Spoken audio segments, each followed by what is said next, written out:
En la Raya, con Cecilia Orozco Tascón, periodismo crítico e independiente.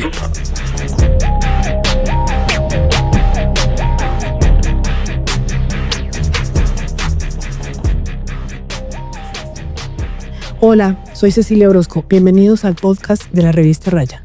Antes de presentarles a mi invitado de hoy, quiero contarles una anécdota.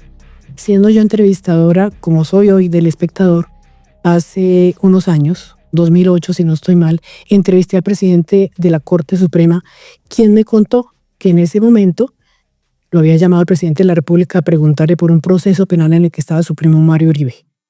Después de publicar la entrevista, su jefe de prensa, César Mauricio Velázquez, periodista que conocí mucho en su momento, me llamó a exigirme que rectificara al presidente de la Corte. Yo me negué, hablé con el presidente de la República, me negué y de ahí nació un proceso penal en contra del presidente de la Corte Suprema.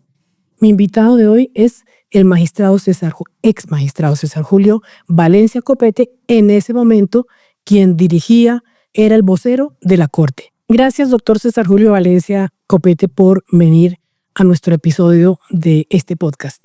Lo estoy invitando hoy porque no es gratuito, perdón por la expresión, no es gratuito, pero lo estoy invitando porque esta semana fueron condenados la persona que me llamó a mí a nombre del presidente, como era su jefe de prensa, el periodista César Mauricio Velázquez, y el secretario jurídico de la Casa de Nariño, Edmundo del Castillo.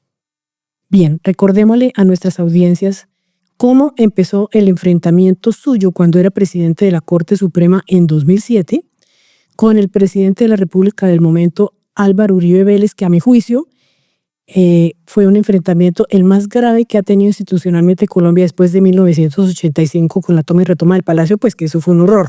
Pero después de eso, el enfrentamiento más grave, repito, fue el suyo con el presidente Álvaro Uribe. ¿Por qué fue? En términos generales. Sí, la razón es única y muy clara. El enfrentamiento comienza cuando la Corte asume una serie de investigaciones contra unos políticos aliados con las llamadas Autodefensas Unidas, lo que se conoció como la parapolítica.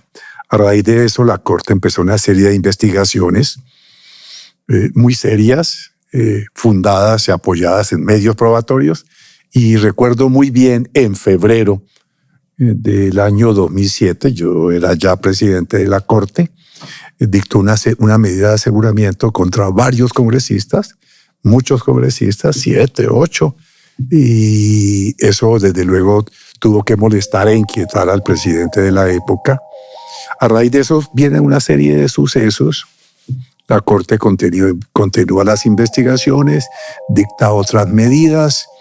En julio de ese mismo año, la Sala Penal tomó una decisión que fue la que seguramente elevó la molestia del primer mandatario, y dijo entonces, porque estábamos en el tema de justicia y paz, y de la Corte, la desmovilización de los paramilitares. La desmovilización de los paramilitares, como tú lo dices, y vino ya Uribe de manera muy violenta. Me acuerdo, yo estuve ese día en la Universidad Santo Tomás, y dijo que la Corte era un obstáculo para la paz y que estaba, repito, obstruyendo su pensamiento de justicia y paz.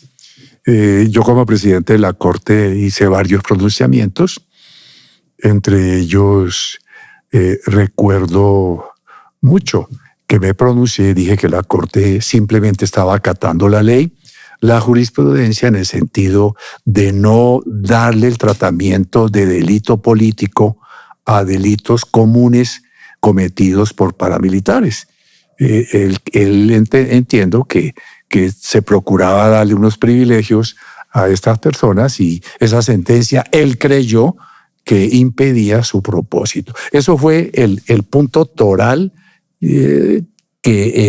por el cual arrancó el enfrentamiento, no solamente contra quien era presidente, sino contra toda la Corte Suprema. Es decir, en resumen, los enfrentamientos eran de parte del político, de parte de ustedes, sus decisiones judiciales en su independencia, obviamente de la justicia, en el sentido de por un lado, investigar parapolíticos, relaciones de políticos con paramilitares, y segundo, la ley de justicia y paz, que era para desmovilizar a los paramilitares. Pero vamos con ese tema posteriormente. Ahora la coyuntura, ¿por qué le estoy preguntando eso y por qué lo invité? Y usted amablemente aceptó. La coyuntura es que acaban de ser condenados, pese a que han pasado tantos años de aquellos hechos. Fueron condenados esta semana 2 secretarios del expresidente Uribe. Eran muy cercanos a él y trabajaban en la Casa de Nariño. Se trata del secretario jurídico Edmundo del Castillo y del secretario de prensa César Mauricio Velázquez, periodista él, a quien conocí, y bueno, después él tomó un rumbo político. Esa condena viene a ser como una especie de cierre de aquel escándalo mayúsculo que se llamó las chuzadas del DAS. ¿Usted leyó la sentencia y qué papel tuvieron ellos en el escándalo de las chuzadas del DAS contra la Corte?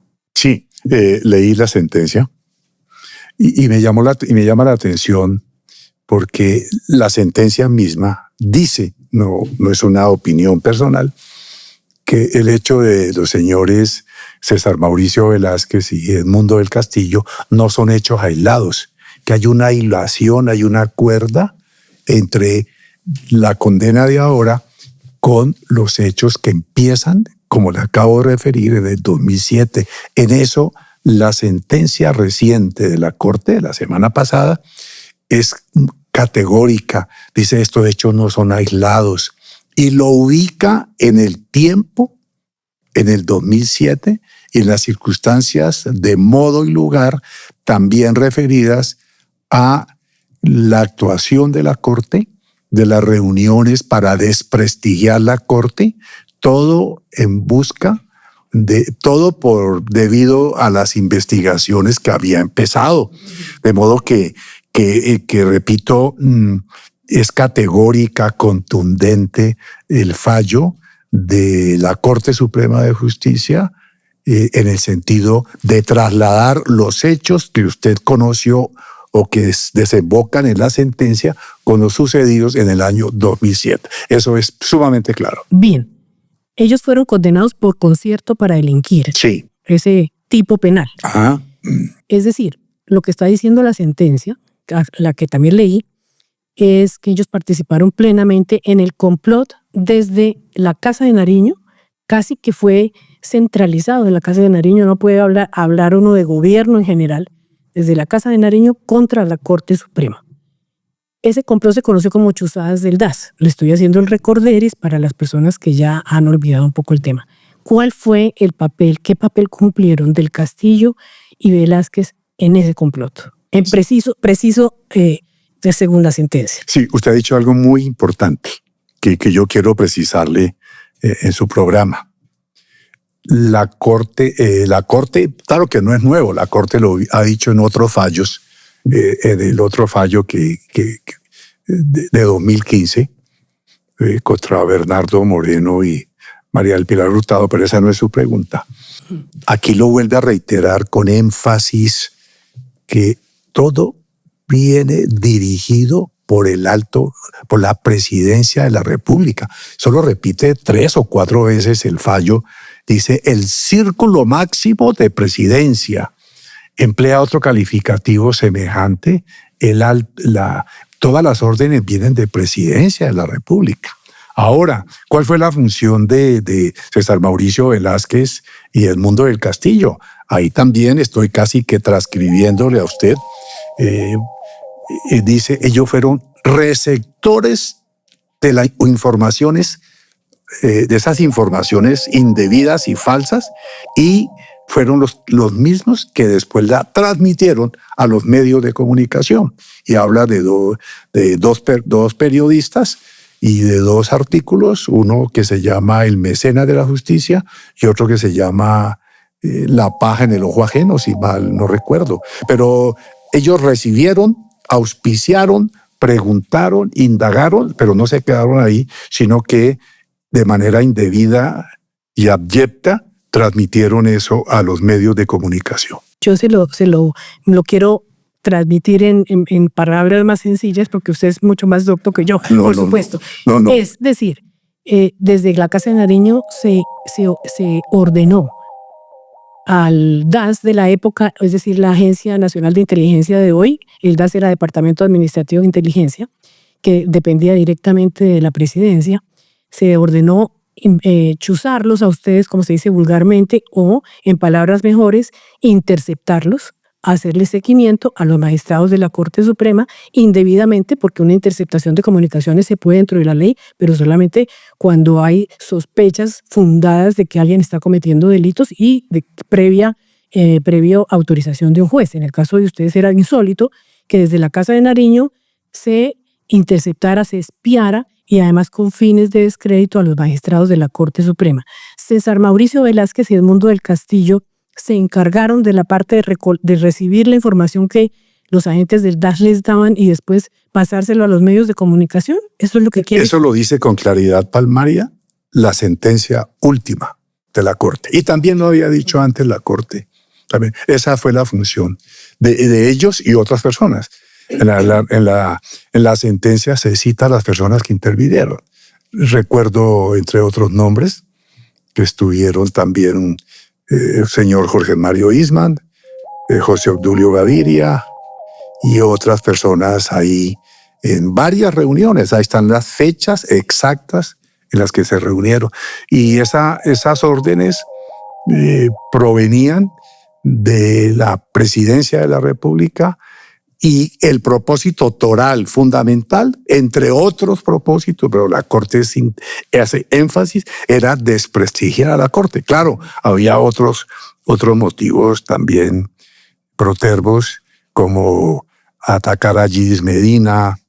Y la representante que él confesó que votó con un voto comprado para la reelección de Uribe. Pero eso es otro tema. Sí, sí. Entonces, ¿y quiénes eran los medios receptores de esas informaciones?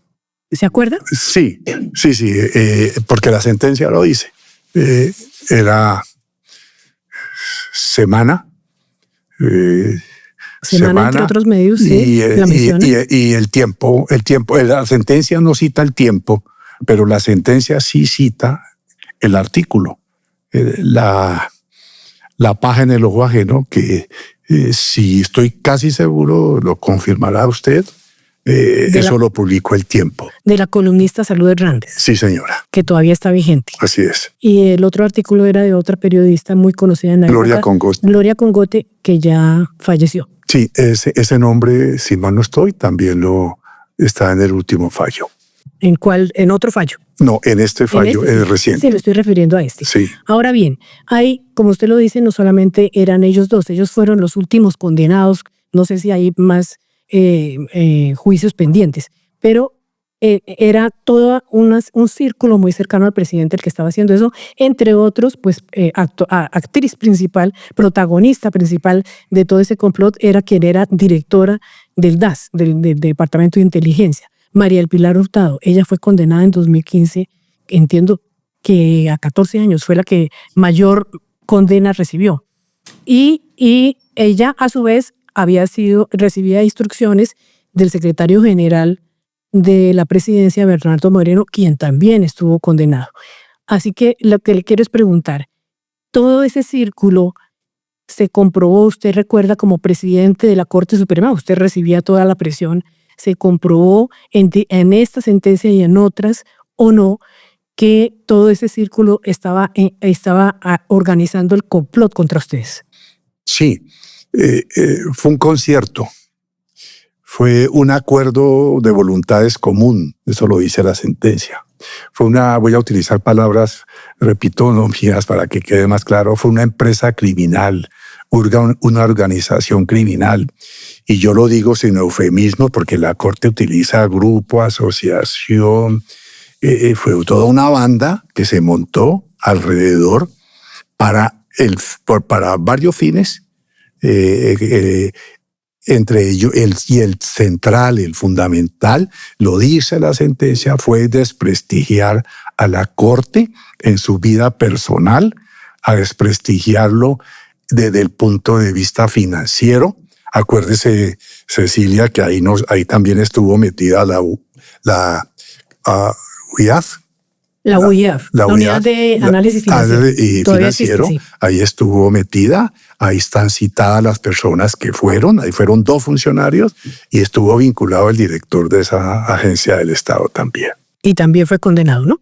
Sí, entiendo que él fue condenado. Entiendo que fue condenado. Sí, bueno, sí. Muy bien. Y yo serví de testigo, también quiero comentarle, en el proceso que se siguió contra el señor Aramburu, creo que se llamaba. Mario Aramburu. Aramburu, sí. Bueno, ahora me quiero como trasladar de la Casa de Nariño, en donde se estaba complotando contra ustedes, a la Corte Suprema, porque usted recibía como presidente de la Corte todo ese peso. En la Corte, ¿cómo se fueron dando cuenta de que había hechos extraños? Me acuerdo, y lo menciona la sentencia, pero quiero que usted lo ratifique porque usted lo sabe mucho mejor que yo, que hubo grabadoras que les pusieron debajo de las mesas de la sala plena para poderlos escuchar lo que discutían, que hubo funcionarios, empleados de bajo rango de la Corte que compraron para que los espiaran y transmitieran datos al DAS, y hubo hasta robo de expedientes. Confírmeme, por favor, ese escenario. Sí. Yo quiero comentarle que antes de la publicación que hicieron los medios, Semana, El Espectador, El Tiempo, otras, Cambio, me acuerdo entonces, existía Cambio. Sí, Cambio, yo me acuerdo.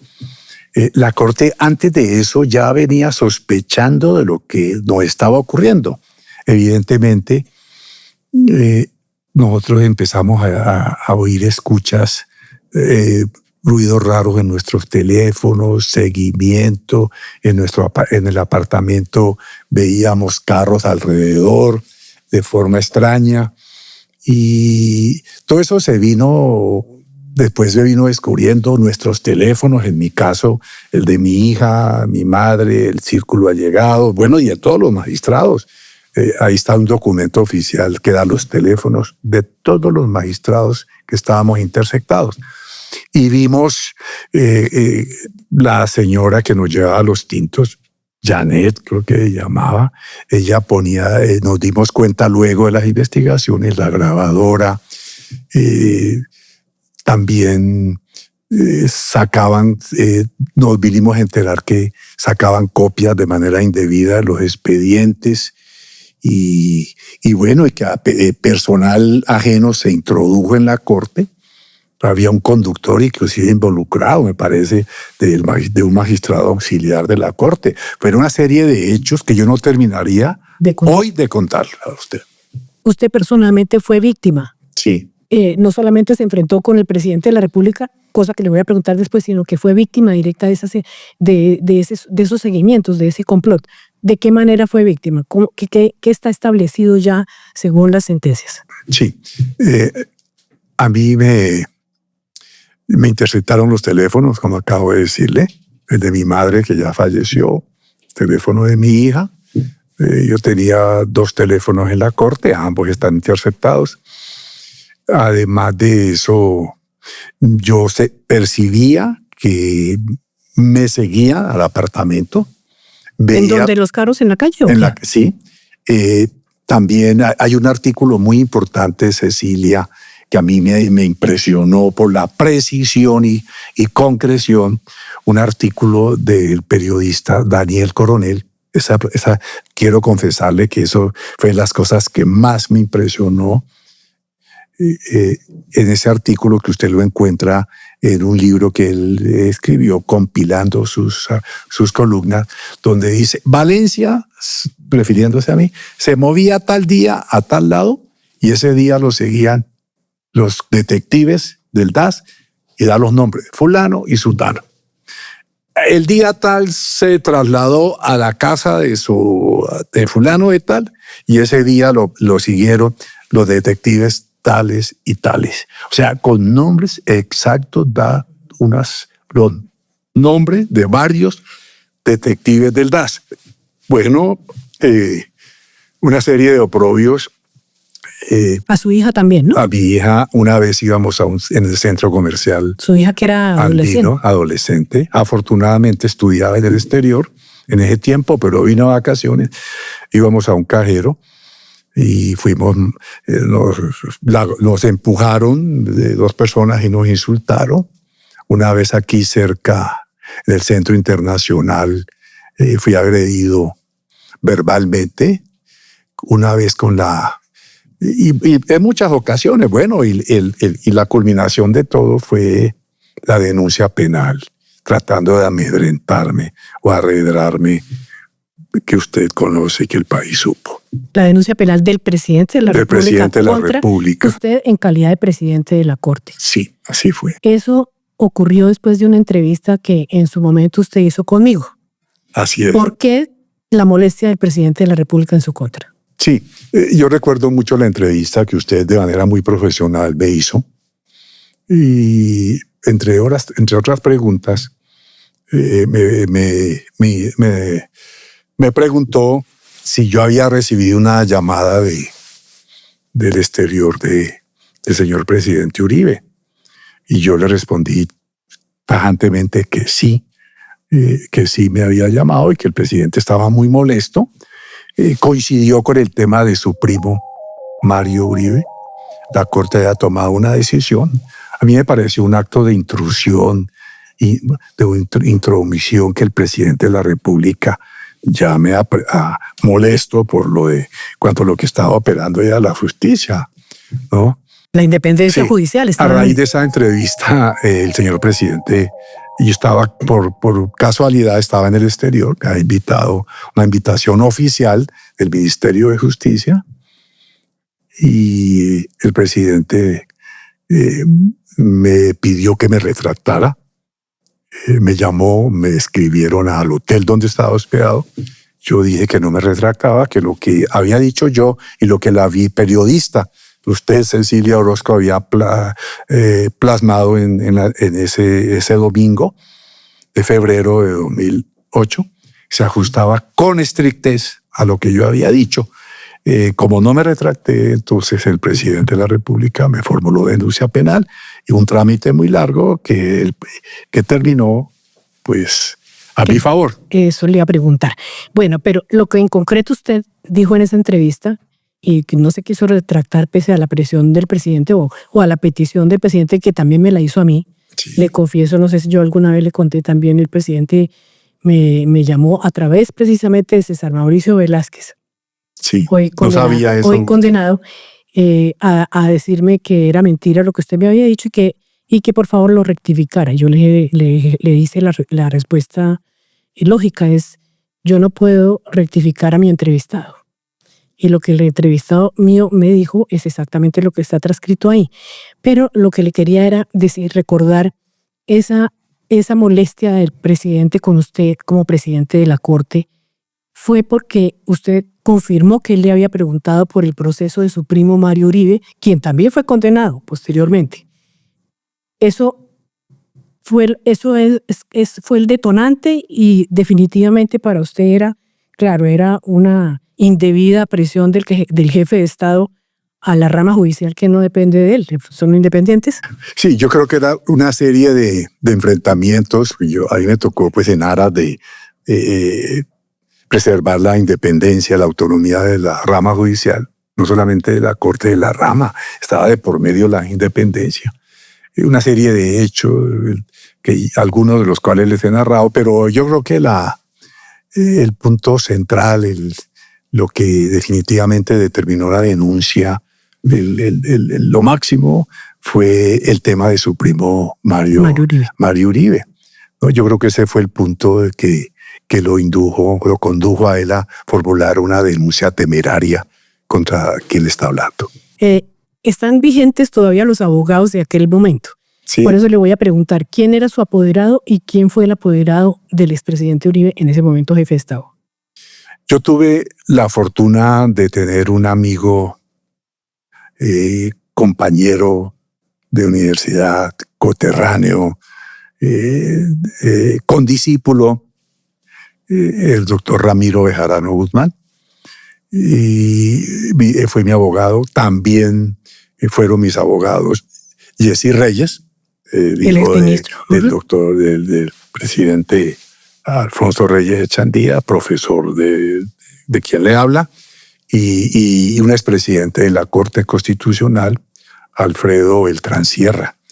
y de parte del presidente de la República, quien entre otras cosas muchas veces se refirió a quien le habla también en términos no muy despectivos, ninguna cortesía, fue el abogado Lombana, Jaime Lombana. Jaime Lombana.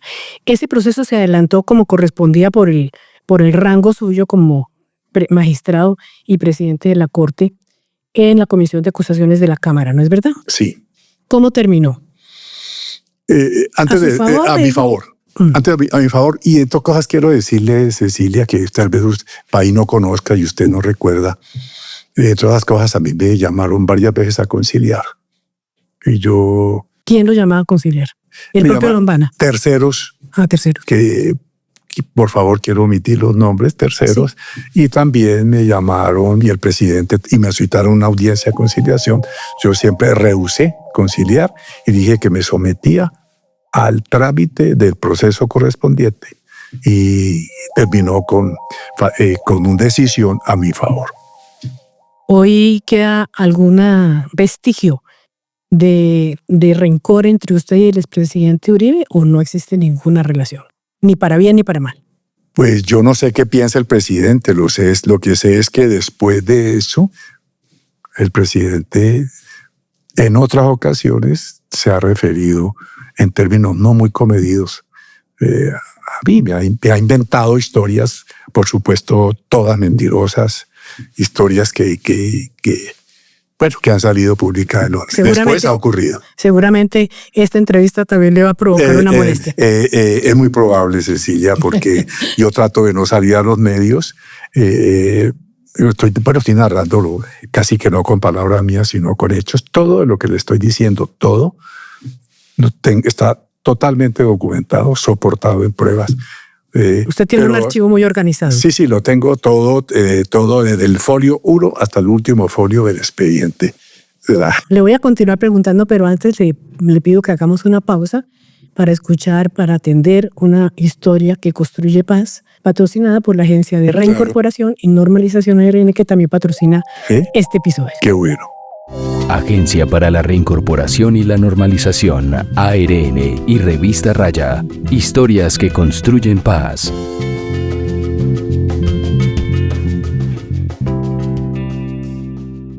Pero violadores de niños, asesinos, reclutadores de menores. Yo no me siento a gusto con ellos aquí. ¿Cuándo piensan pagar por lo que hicieron? Los mensajes de odio, los prejuicios, la discriminación son sinónimos de estigmatización, una palabra que encierra lo que viven los excombatientes desde que firmaron el acuerdo de paz. Sí, hemos sufrido estigmatización de parte de algunos sectores muy pequeños. La estigmatización no es solamente el señalamiento, no son los calificativos con los que te determinan o cómo te tratan, sino lo que produce la estigmatización en sí. Es decir, esto genera pues una persecución mucho más fuerte, genera odios y termina en última en asesinatos, por ejemplo, como es el caso de muchos de nuestros compañeros y compañeras firmantes. Tanto Victoria Sandino como Guillermo Torres han ocupado cargos políticos y ha sido en esos escenarios donde la estigmatización se ha hecho más presente, pues han sido señalados con ánimo de venganza. Si tú buscas los archivos del Consejo de Tumaco, te darás cuenta cómo me trataban. No las bajaban de asesinos, de criminales, y creo que eso es algo que hay que superar. Esos odios que se siembran, ese lenguaje, esa estigmatización genera mayor odio, genera degradación de la humanidad del rebelde y genera en última el arrebatarnos nuestra condición de políticos, de sujetos políticos, de sujetos de derecho. Entonces se justifica, por ejemplo, el asesinato, la muerte y cualquiera de estos hechos que nos han pasado a lo largo de estos 8 años. La paz es precisamente eso, poder ver y comprender al otro en la diferencia, sin que signifique que se deba suprimir la sana convivencia con la justicia. Por eso, el mensaje a 8 años de la firma del acuerdo de paz es reflexionar sobre la exclusión, el señalamiento y el rechazo hacia los excombatientes. La discriminación no solo afecta a quienes la sufren, sino que también es obstáculo para la paz de Colombia. En la inmensa mayoría de la población no somos estigmatizados, somos bienvenidos. En el caso de Turbaco, ya te dije, fui alcalde con una abrumadora mayoría de votos. Sobre el contrario, lo doblamos prácticamente, y eso significa de que el pueblo la tiene clara. La inmensa mayoría del pueblo colombiano quiere la paz, ama la paz y la tiene clara. No nos estigmatizan, nos quieren, nos aceptan. Historias que construyen paz. Bueno, doctor César Julio, entonces vamos como organizando la historia, que es tan complicada, pues pareciera complicada, en el fondo no lo es tanto cuando uno recuerda todos los episodios. ¿Cuántos, usted tiene en memoria de cuántos condenados que fueron funcionarios cercanos al presidente Uribe hay al día de hoy? O por lo menos, ¿quiénes? Bueno, el número no lo sé porque son muchos. Pero si usted me quiere decirle algunos de los muchos, pues yo recuerdo, ya lo dijimos, el primo del señor presidente. Era senador en ese momento, Mario Uribe. Senador. Está 2 o 3 ministros. El secretario general. Palacio es. Diego Palacios, que era ministro de Salud. Sí, Aranguren, me parece, el de la UIAF. De la UIAF. Está María del Pilar Hurtado. Directora del DAS. Está Bernardo Moreno. Secretario general. Los 2 últimos.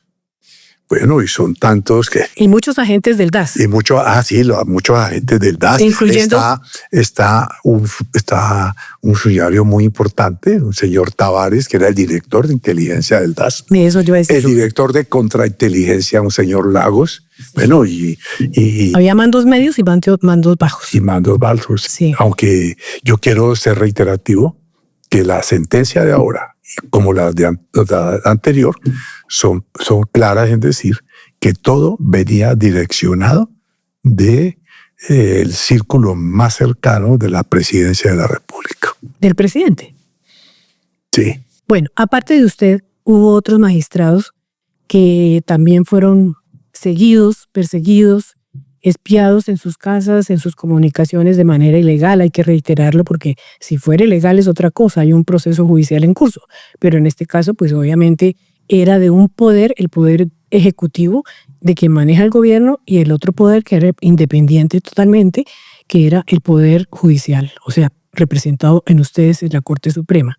Aparte de usted como magistrado y presidente de la Corte, ¿recuerda cuáles otros magistrados sufrieron persecución? Sí, varios. Yo recuerdo al magistrado Yesid Ramírez, ¿no? El doctor Sigifredo Espinosa, recuerdo, denunció en la Corte cómo a él lo habían seguido una vez que viajó a su tierra, Medellín. Varios magistrados, me acuerdo también del doctor Augusto Ibáñez, también. Y bueno, la lista es larga. María del Rosario González. También. Básicamente también la sala penal fue el doctor Ibáñez, y la doctora María del Rosario pertenecían a la sala penal, que era precisamente la sala que adelantaba los procesos de la parapolítica. Sí, la sala penal. Y ya que me dice eso, perdóneme que sea repetitivo, la sentencia dice, claro, se montó todo un complot en la llamada Operación Escalera y Caso Paseo, pero dice que todo y una serie de actos del concierto en el llamado concierto para delinquir como delito, pero dice todo el fundamento toral, central, fundamental, era desprestigiar la Corte Suprema de Justicia. Eso lo repite varias veces la sentencia. Siguieron, me acuerdo mucho por las noticias, pues, y yo era periodista en el momento activa, siguieron también al presidente de la Corte anterior a usted, que era Yesid Ramírez. Yesid. Y en la Operación Paseo es uno de los artículos que después tuvo que rectificar la revista Semana, que era la Operación Paseo, a la que usted se acaba de referir. ¿En qué consistía eso? Eso fue el montaje infame. Ese fue el disfraz la máscara, la disculpa que le sirvió al gobierno para perseguir la corte. Trataron de vincular a la corte, a toda la corte, con el narcotráfico, ¿no? Entonces, bajo esa figura, quisieron investigarnos, pero todo eso terminó en nada. Ese fue el famoso caso Paseo de un viaje que se hizo en el año 2006 a Neiva, en homenaje al presidente de esa época. Y todo era porque él era oriundo de allá. Porque él era oriundo de Huila, de un municipio de Huila. Pero eso todo fue un disfraz. Entre cosas, yo quiero contarle una anécdota que usted no sabe, Cecilia, que pues eso fue contra toda la corte. Pero en el caso particular, si a mí me persiguieron y también la disculpa era la misma del caso Paseo, quiero decirle que a ese viaje yo no fui. Yo en ese viaje no estuve. Eso lo dijo algún periodista y tengo pruebas, aunque ellos tienen que probarme que yo fui, doy bajo la verdad del juramento. Yo no fui a Neiva, pero esa fue la disculpa. Y un periodista de la W, señor Félix de Bedut, una vez hizo una pregunta, pero ¿por qué persiguen tanto a Valencia? A Valencia Copete si él no fue, pero eso quedó ahí. Me imagino que era porque usted era presidente de la corte. Supongo. Que sucedió al magistrado Jessy Ramírez. ¿Pero qué pasó en ese paseo? ¿Hubo algo raro? No. Nada, absolutamente nada. ¿Y entonces qué fueron? Nada. ¿Por qué les interesaba el paseo? No, ellos querían era... La reunión. No, en el fondo todo el propósito era desprestigiar la corte para que la corte desmontara o le bajara de tono al tema de la parapolítica. Eso lo molestó muchísimo, claro. Esa fue la razón central. Yo no encuentro otra. Porque en ese momento, y les tocó, como le dije al principio, a la revista Semana le tocó rectificar el artículo porque conectaron a la corte y a algunos magistrados en particular, no a usted, pero a otros, con un supuesto narcotraficante que no lo era. No lo era. Que se llamaba Asensio Reyes. Sí, recuerdo. Y él era más bien como un lobista. Entiendo, como un relacionista público. Bien, pero tal vez el caso más aterrador, el doctor Jessy Ramírez, lo recuerdo por la época, sufrió muchísimo, incluso personalmente tuvo afectaciones de salud, etcétera, por toda esa persecución. Pero el caso más grave, en mi opinión, pero quiero que usted, que lo vivió en carne propia, me lo confirme, fue el del magistrado auxiliar Iván Velázquez, hoy ministro de Defensa. También hay que traerlo al presente, porque él era el investigador, el jefe de los investigadores de la parapolítica. Entonces, ¿qué fue lo que le pasó al magistrado Iván Velázquez, hoy ministro de Defensa, y cuál era la tarea que él tenía dentro de la corte? Yo tuve una relación muy cercana con Iván Velázquez, muchísima. Tanto que él en los medios lo ha dicho, en privado me lo ha dicho y en público. Siempre apoyé a Iván Velázquez. La labor de Iván Velázquez, el doctor Iván Velázquez, hoy ministro de Defensa, pues era el jefe de esa comisión de investigación, el que le tocó, digamos, enfrentar a la recopilación de pruebas, viajar, y pues él también fue blanco del TAS porque él de forma también valiente y muy jurídica, con toda, como es él, un hombre estudioso, un hombre responsable, es un hombre honrado, va a toda prueba, pues Iván Velázquez, el hoy ministro, debido a sus actuaciones, pues él fue de los primeros que persiguieron.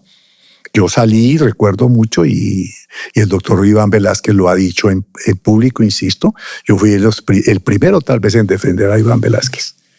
Fue los primeros. ¿Lo acusaron, recuerdas? Sí, señora, fueron ante mí, era el presidente. Lo acusaban de estar persiguiendo al presidente y con un preso condenado paramilitar que se llamaba Tasmania, que después él mismo salió a decir que era mentira. Sí, pero quiero contarle que el doctor Iván Velázquez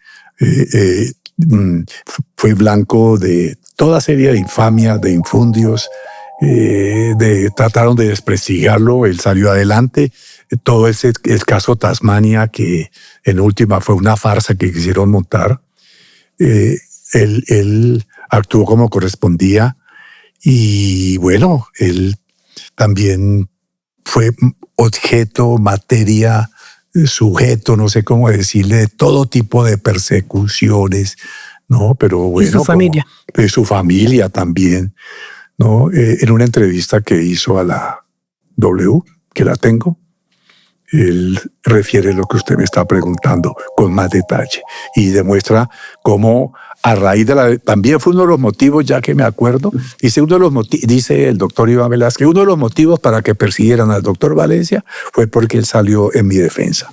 Lo dice textualmente, lo dice Iván Velázquez. Bueno, pero él terminó por fuera. Él tenía tanto mérito en su momento como magistrado que hubiera podido fácilmente ser elegido magistrado titular, no auxiliar. Él era magistrado auxiliar. Terminó por fuera de la corte. ¿Usted cree que de alguna manera toda la presión política del gobierno y el poder inmenso que en su momento tenía el presidente Uribe, era su segundo mandato, además con una popularidad gigantesca, el poder inmenso político que él tenía terminó afectando la posibilidad de que el hoy ministro fuera magistrado titular? Mira, Cecilia, cuando ocurrió ese hecho, yo ya no estaba en la corte. Yo ya había salido de la corte. De modo que aquí, como en toda la entrevista, no le puedo decir sí o no, como he sido afirmativo con usted, asertivo. Yo digo que es probable, es posible, pero no le puedo decir con la contundencia que le he respondido porque yo ya no estaba en la corte. Pero a mí sí me extrañó muchísimo que el doctor Iván Velázquez hubiera salido de la corte después de haber cumplido tremenda tarea. Cuente para las audiencias de hoy, que probablemente quienes lo conocieron lo han olvidado y la gente más joven no lo conoce, ¿en qué consistía ese fenómeno de la parapolítica que ustedes, esa corte de esos años, de esos años tenebrosos, digamos, de persecución, descubrieron? ¿Qué era la parapolítica? La parapolítica fue esa alianza entre un gran sector del Congreso de la República, sobre todo funcionarios de congresistas, senadores y representantes, no todos, pero una gran mayoría, con las autodenominadas, los paramilitares, las Autodefensas Unidas, llamadas Autodefensas Unidas de Colombia. Ellos hicieron unas alianzas con el propósito de, entre otros, el propósito de tomarse las alcaldías, los consejos municipales. A eso le revolvieron después narcotráfico. Luego vinieron unos crímenes horrendos que el país conoce. Y como se ha dicho por los medios, y lo han dicho varias personas, entonces muchos de ellos auspiciaron que algunos congresistas llegaran al Congreso, valga la redundancia, en representación de las autodefensas. Eso fue esa alianza perversa, repito, entre algunos políticos con unas personas armadas y que se tomaron en muchos municipios de todo el país, pero sobre todo en la costa norte. Además eran asesinos, ¿no? Porque no eran asesinos. No solamente eran ilegales, sino que hacían masacres. Claro. Y era una cosa tremenda. Recuerdo el Clan Castaño, que se llamaba entonces. Y varios clanes. Pero ¿por qué al presidente de la República le importaba tanto que esos congresistas fueran condenados? ¿Cuál era su problema? Además de que estaba su primo, Mario Uribe, que también hizo esas alianzas según la condena que recibió después. ¿Por qué le importaba tanto al presidente? ¿Eran sus aliados políticos o cómo era el momento? Pues lo que uno escucha y ve y lo han publicado los medios y algunas veces se ha probado, pues es que gran parte de esa alianza criminal pues eran aliados del presidente. Entonces eso no, creo que no es ningún secreto, Cecilia, y lo estamos viendo hoy más todavía con las confesiones que a raíz de los falsos positivos se han venido explicando ante la JEP. En esa época la Corte salió a su juicio. Hubo muchos condenados entre los congresistas. la Corte se mantuvo en sus investigaciones y hubo muchos condenados, mucha gente terminó en la cárcel de esos parlamentarios, aliados del gobierno de entonces, efectivamente. Pero uno, al día de hoy, con las condenas de 2 secretarios tan cercanos al expresidente Uribe, hoy, tardíamente, porque la justicia se demoró muchos años, ¿usted cree que la Corte salió perdiendo o salió ganando de esa disputa de poderes? Pues yo pienso que antes que gananciosa o perdidosa la Corte, yo creo que la Corte cumplió a cabalidad su tarea de administrar justicia. La Corte actuó apegada a la ley, a la Constitución, y pues impuso las condenas respectivas. Fueron condenas donde se siguió el debido proceso, se practicaron las pruebas y pues el país vio, yo no le diría a Cecilia si ganó o perdió como le acabo de decir, pero sí con esa actuación ajustada al debido proceso, impuso muchísimas condenas. Como el país lo sabe. Usted me preguntaba cuántos, son muchos las personas condenadas por la Corte. Ahora, del otro lado, ¿usted cree que yo tengo una convicción, pero no se la puedo decir porque la estoy interrogándole? Sí. Aquí no estoy opinando, estoy haciendo entrevistadora. ¿Usted cree que la Corte fue infiltrada, aparte de esos niveles medios que actuaban por plata en contra, traicionando a la Corte, que fue infiltrada en algunos magistrados? ¿O le cuesta trabajo decirlo? No, quiero hacer terminante en esto. Tu pregunta la acepto y la voy a responder.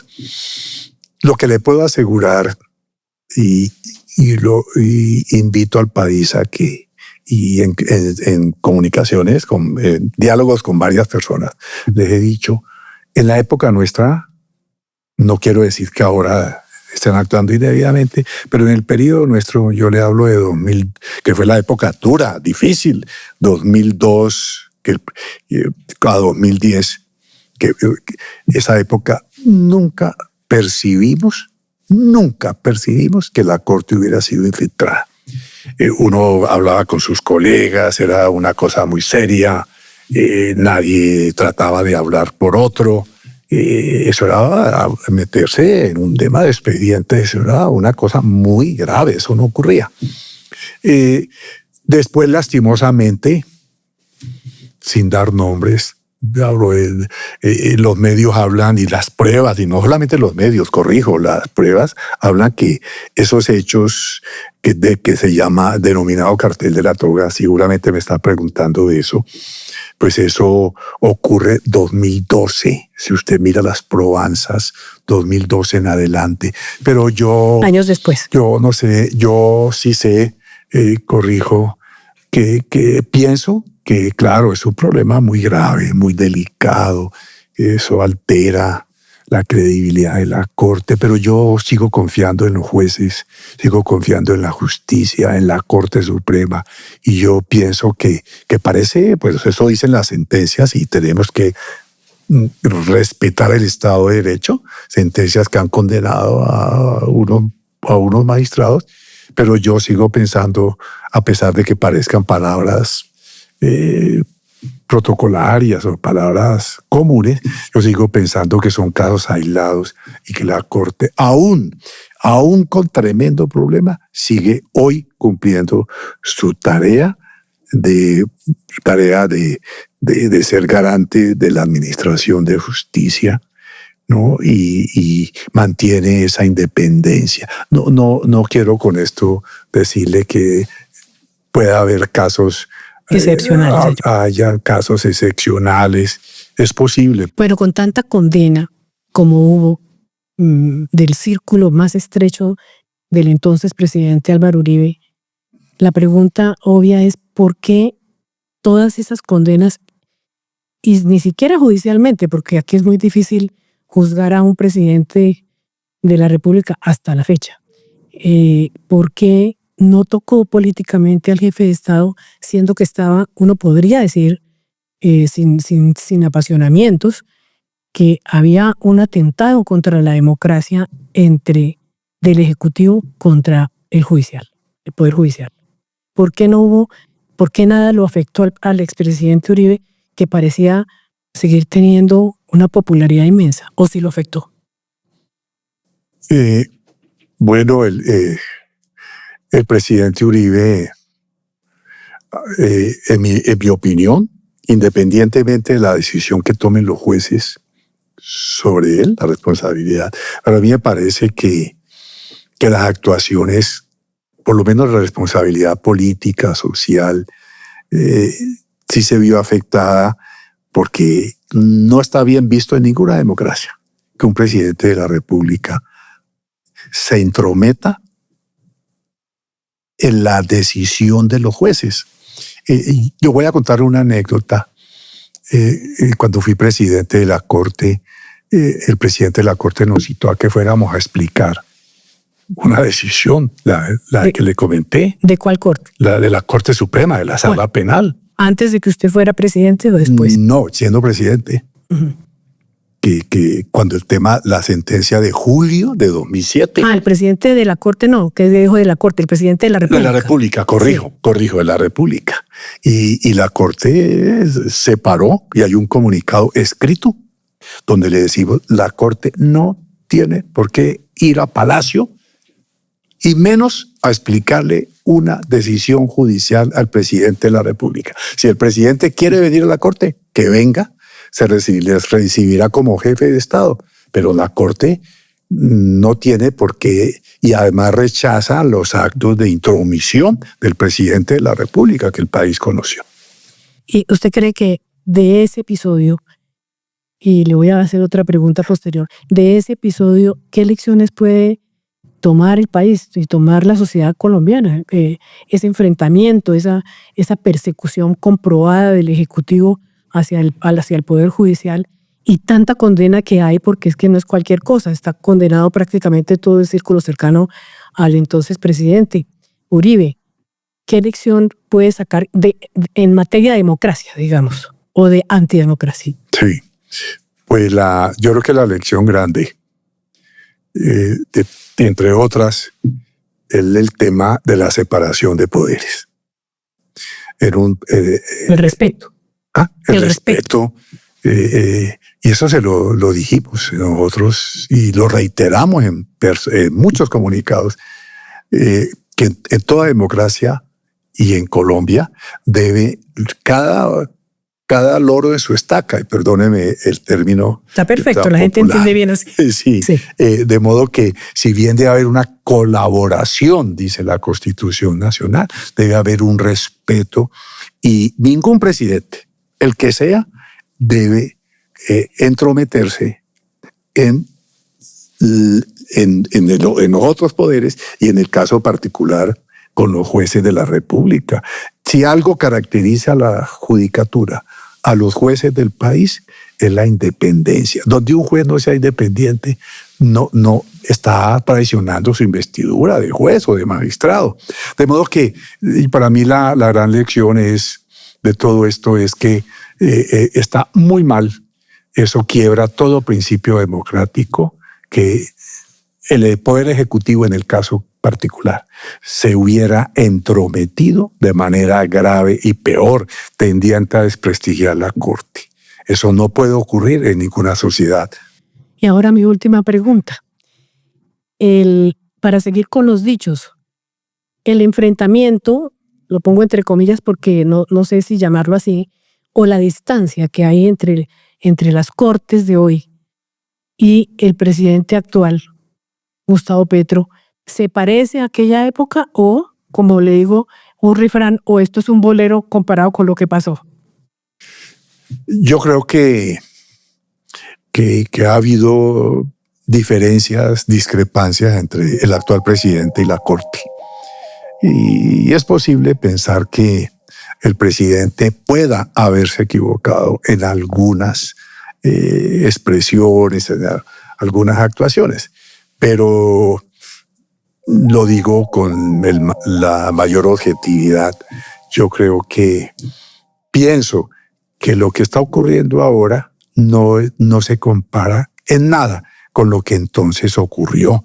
Lo que ocurrió antes fue algo gravísimo, fue algo que se probó y se condenó, como lo dije en otra entrevista. Nosotros tuvimos el valor, la Corte, de denunciar los hechos. Nosotros denunciamos ante las autoridades y por eso vinieron las condenas, ¿no? Yo no equipararía, a pesar de las dificultades hoy, entre lo que está ocurriendo con lo que otrora ocurrió. Le agradezco mucho su visita, su aceptación de esta entrevista y espero que esta entrevista no le cause problemas de nuevo. Esperemos que no, Cecilia. Muchas gracias por la invitación. Muy amable. En la Raya con Cecilia Orozco, un podcast de Revista Raya. Cada semana, un nuevo capítulo.